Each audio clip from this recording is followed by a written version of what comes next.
Hello everybody, and welcome to the Hunter Gatherer channel. And today is maintenance day. I've got the day off. It's a beautiful day, and I had an issue with my truck yesterday. I just did a little video on that, changing out my power steering line. The high pressure line had broken, but that's a different story. Anyways, but I'm already all ready for the next project. Today I'm a little dirty since the truck, but I'm wearing my awesome dad shirt. My kids got this for me for Father's Day a few years ago, and I think it's a great day to wear it because this is my daughter's car. So Bailey, if you're watching this, just remember, right here. This is a 2017 Ford Escape. Joy and I had one as a lease car, and we really liked it, and Bailey must have liked it too. She drove it for a while, and when she decided to get her first ever car that she purchased this used 2017 Escape. I believe this one's the 2-liter EcoBoost. And she was driving in Maine one day, a couple months ago. She went up there with some friends, and the check engine light came on and it started running rough. And I told her, take it to a parts place and have them scan it. And she did, and she said, they told me it was my spark plugs. And I said, okay, why is it that? And she's like, I'm not sure. I said, what's the code? She said, I'm not sure.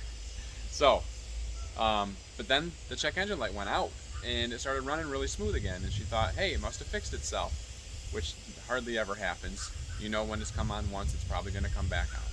So recently the check engine light came back on, and I said, you need to go get it scanned, and she said, I already did. It's got to be spark plug. I said, it could be something different. Well, anyways, she dropped it by yesterday and borrowed one of our vehicles because it was running really rough. And I was working yesterday and I couldn't really help her, but I said, just take one of our vehicles, it's fine. And I drove it yesterday when I got home, and it was running rough, and I took it to the parts place and had them scan it, and guess what? It came up with the same scan. It's super simple. You can go to whatever parts place, AutoZone, Advanced Auto, O'Reilly's, pretty much every one of them will scan your vehicle for you because they want to sell you some parts. So it's pretty cool that they do that. But you can buy your own scan tool, and this is my dad's. I don't have one, to be honest with you. This is just a pretty cheap one. You can go sky's the limit on them. But this is going to come in handy later, I hope. Her code, P0303. And it says it's a cylinder 3 misfire detected. So, what can that consist of? There's multiple things. And what I'm looking at right now, I was going to just change cylinder 3 spark plug only and try that and see if it fixed it, and if not, move on. So I bought one spark plug, and I said, you know what, it can be the coil also. So I bought a coil and a spark plug. And then today I said, you know what, if I'm wearing this shirt, you got to do the right thing, and I should change all 4 spark plugs. This only has 4, let's just change all of them. So I went back and bought 3 more spark plugs when I got my power steering line for my other vehicle. And so now we're going to change all 4 spark plugs, and I'm not going to change the coil right away. We're going to try something. The spark plugs and the coils are right under this cowl here, and I don't want to struggle. And sometimes I'll take more apart than you need to get to something, but it's just so it's ease of work. And this isn't going to be that hard. I'm going to show you. I think we just take this cowl off and make it easy on ourselves. Here's the tools you're going to need to remove your cowl: a 15mm socket, 10mm socket, and then you're going to need a T25 Torx screwdriver, socket, however you want to do it. Now the cowl, it has a bolt on each side right here, but it's connected to multiple other things, and it's secured also by, not really secured, but it's held in place right here, this the windshield wipers. Without taking them off, you won't get that cowl off. We're going to pop these covers off, and this is a 15mm. Oh, we're going to hold on to that while we turn. Got me this magnet thing. Oh baby, that's going to be the ticket. So we get that off, then we're going to kind of push here and pull back and forth to get that popped off. That's one. We'll go to the other side now and get the other side off. The next part to this is your brake fluid reservoir is connected here, and it wouldn't be an issue, but it's connected down from the back below, and that's where you run into the problem. So we're going to go ahead and take this off and just let it lay. And then we're going to take these clips. There's 1, 2, 3, 4, 5, 6, 7, 8 clips. They're clipping the rubber piece to the drain, the water drain below it. I just popped that last clip off. You can see we're just about there. We just have this one little bolt left. There we go. Now we got everything unhooked. There's some pieces that it clips in down here. We just want to try to not break those. Be real careful.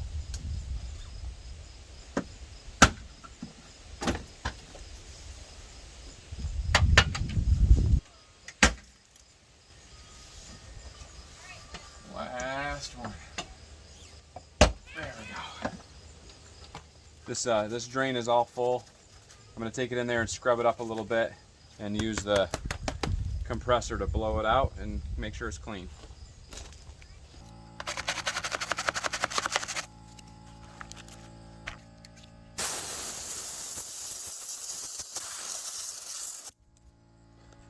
There. And now we have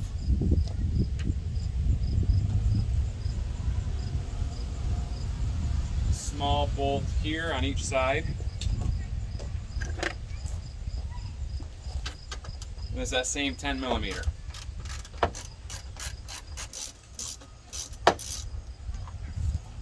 Same screws. Before I pop that out, I want to show you the reason I'm doing this cowl here. This pops off the top, and these right here are the coils. You can see I can't quite get into there very well. This is blocking the way. So I just wanted to take this all the way off, and that's what I'm doing here. And now we're going to be able to access that whole thing. The next thing I'm going to have to do is loosen up a couple areas, because these two inputs are right in the way. Now that the cowl's off and I can see a little bit better, I see where maybe a red squirrel or something was up here eating some acorns. So I'm gonna get the shop vac, I'm gonna clean this all out and just get all that stuff out of the way to make sure it doesn't go down in to one of the cylinders when we pop the spark plugs out.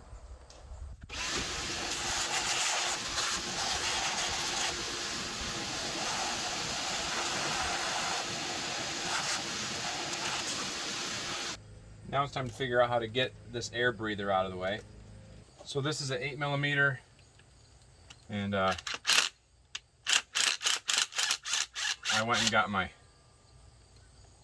drill because I was getting sick of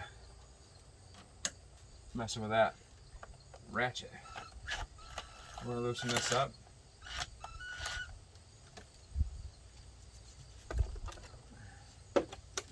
See what else we got.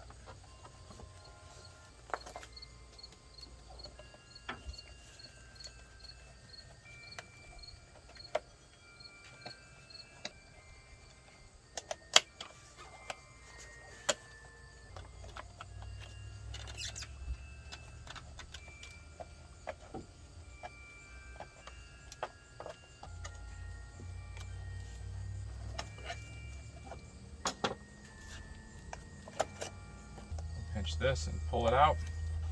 Get that off of there.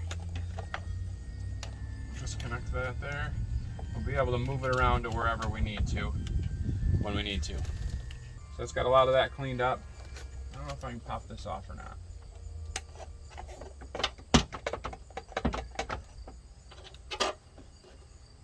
Looks like a double. Where'd our screwdriver go?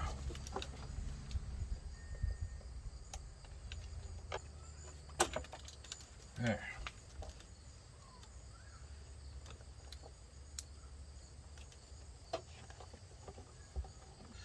I disconnected the positive cable on the battery. That's a 10mm nut.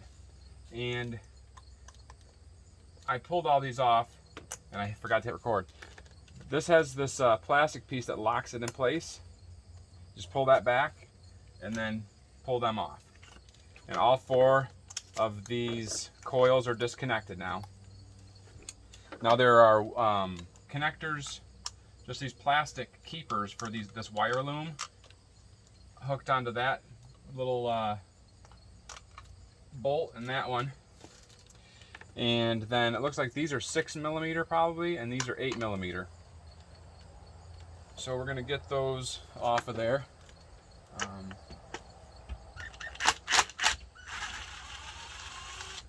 Like so.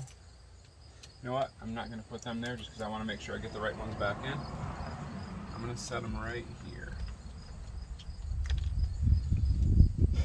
And these are as easy as just kind of push down over the top of your spark plug.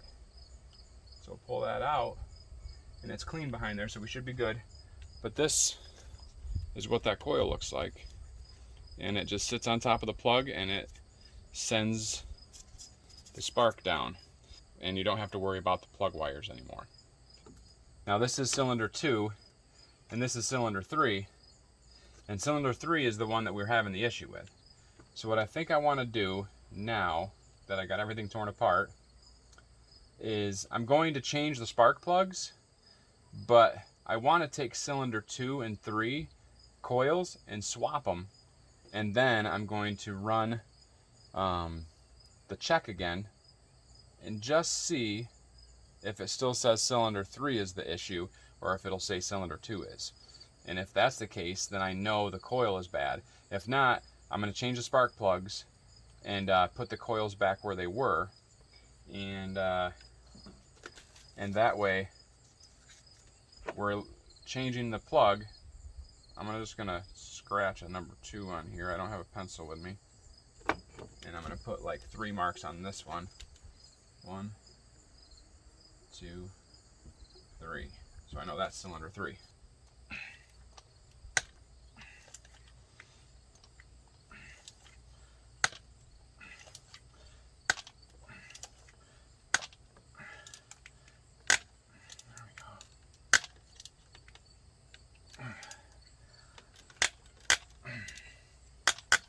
I don't know if these have ever been changed, and man, they are really tight. Whew. I'd be nervous for a minute. There we go. I don't know if that's carbon buildup on them. We're about to find out. So this is cylinder 2. I decided to start with this one because it was easily accessible. And I guess they all are, but man, that made me nervous.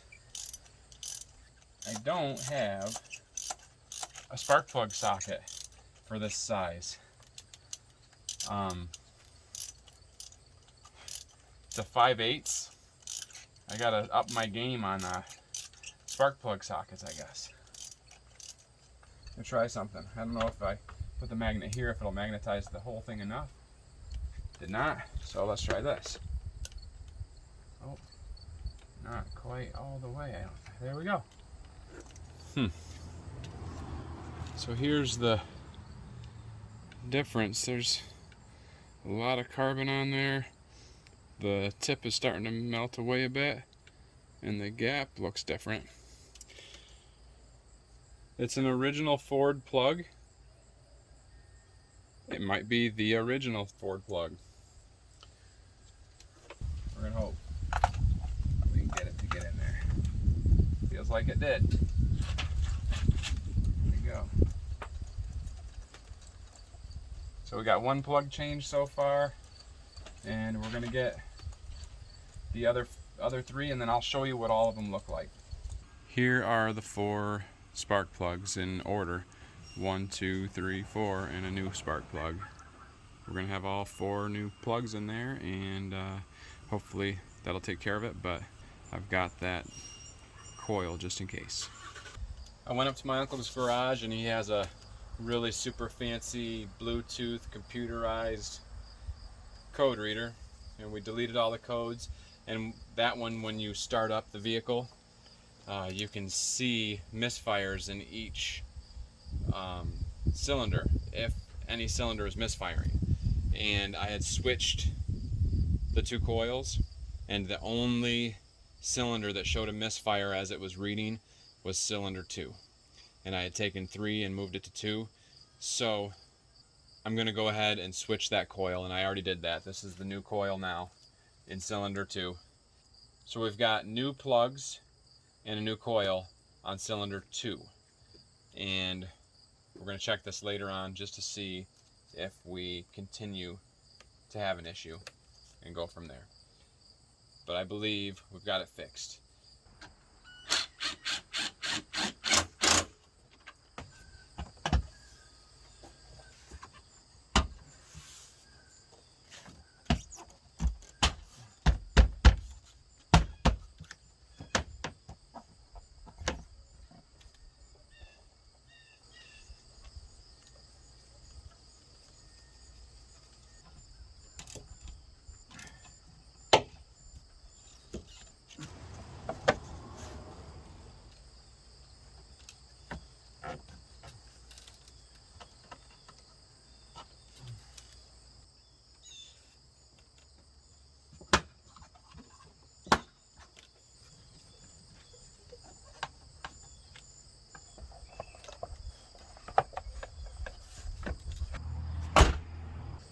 Project complete. I'm gonna have her run it for a couple of days, and then we'll check the code again just to see, and I'll go up to my uncle's and check it on the scanner just to see if it's misfiring at all. I think we've got it though. It probably was the coil all along, but those spark plugs were probably never changed. It's got 115,000 miles on it, and they're probably the originals. So it needed new plugs anyways, and now it's got new plugs and a new coil, and hopefully we'll be golden and not have any issues. So that's how to change spark plugs in a coil. And I would take the cowl off if I was you, if you're doing it. I know you can do it without it. It's really not that hard. Those 7 clips and a couple of screws and the windshield wipers off, and you're in. So I'd go that route. If not, just when you're scraping your knuckles and frustrated, remember I told you should do it that way. That's it. Hey, thanks for watching. Hopefully you enjoyed it. I know it wasn't hunting and fishing or outdoorsy type of things, but you got to maintain your vehicles too. And if you guys are just by to check out the spark plug and coil information, if you like hunting and outdoors, check out the rest of the stuff on our channel. It'd be awesome if you'd hit the subscribe button and hit the like button if you liked what you saw. Just want to let you know that we love you, God loves you, and we'll see you on the next one. And happy wrenching. We'll see ya.